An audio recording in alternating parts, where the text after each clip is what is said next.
Sahala mahazatra azy isa-taona dia niaran'ny faly tamin'ny ankizy madinika tao amin'ny fokontany Akorondrano Atsinanana androany ivondrona WM.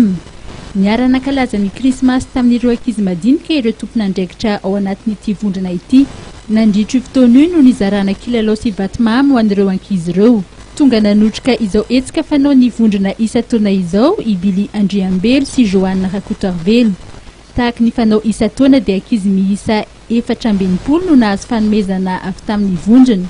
Nisaotra ary nanome fankasitrahana ny vondrona WM ireo solontenan'ny fokontany androany nandritra ity lanonana niarahana tamin'ny ankizy avy amin'ny fokontany Akorondrano Atsinanana ireto. Tompon'andraikitra WM eto Akorondrano zay tsy manadino anay isa-taona karakaran'ireto zanaka ireto amin'ny fanomezana reto fahafalinandreo amin'izao fety zao. Saotra nareo tompo manana ray aman-dreny zahay, saotra betsaka indrindra tompo ary faharoa manarakaraka zany dia misaotra amin'ireto tompon'andraikitra izay mikarakara zanaka akio zay.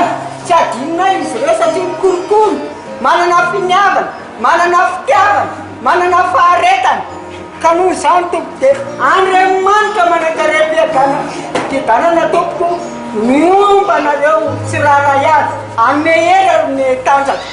Totika amintsika ray aman-dreniko, saotratsika amintsika rehetra fa mba miaraka mientantsika hikolokolo an'ireto zanakitsika reto ary anampy an'ireto ray aman-dreny izay mikolokolo ny zanakitsika reto.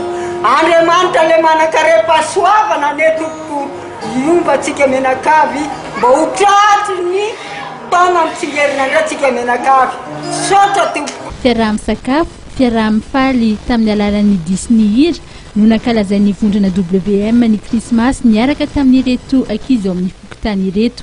Efa 430 taona moa no nanaovan'ny vondrona hetsika sahalamina izao ho an'ireo ankizy ao amin'ny fokontany ary mbola hitohy mandritry ny taona mifandimby izany.